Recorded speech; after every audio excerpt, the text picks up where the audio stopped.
బలపడినట్లు సహాయం చేయి.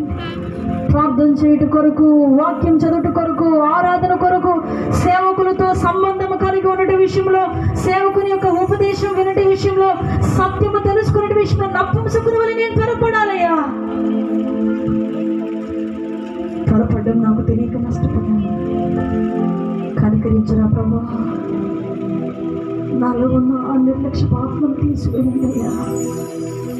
నాలో ఉన్న ఆ తడువు చేసే ఆత్మను తీసివేయండి అయ్యా.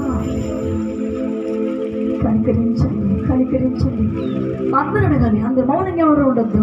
స్వరాలు గట్టిగా మాట్లాడండి. ప్రభుతో సిగ్గుపడద్దు, మొహమాట పడద్దు. ప్రభా, ఇది నువ్వు మాట్లాడిన మాటలు నా గుండెలో కార్యం జరిగించండి. రక్షణ పొందుకున్న నేను సంపూర్ణతలోకి రావాలి. రక్షణ లేదు, నేను రక్షణ పొందాలయ్యా. భక్తి చేయడంలో నేను ఆలస్యం చేయకూడదు. ఆత్మీయతలో నడుచుకోవడం నేను ఆలస్యం చేయకూడదు. ఇది నాకు సంబంధించింది కాదులే, నాది కాదులే అని కాదయ్యా. నేను బ్రతకాలని ఆశ కలిగి ఉండాలయ్యా. నా కొరకు బలి అయ్యావు కదయ్యా. నా కొరకు రక్తం కార్చావు. నా కొరకు భూమి మీదకి వచ్చావయ్యా. నీ కొరకు పరలోకం రావడానికి, నీ కొరకు భూమి మీద పరిశుద్ధంగా బ్రతుకుతానయ్యా. చెప్పాలి తండ్రికి చెప్దాం కొద్ది నిమిషాలు.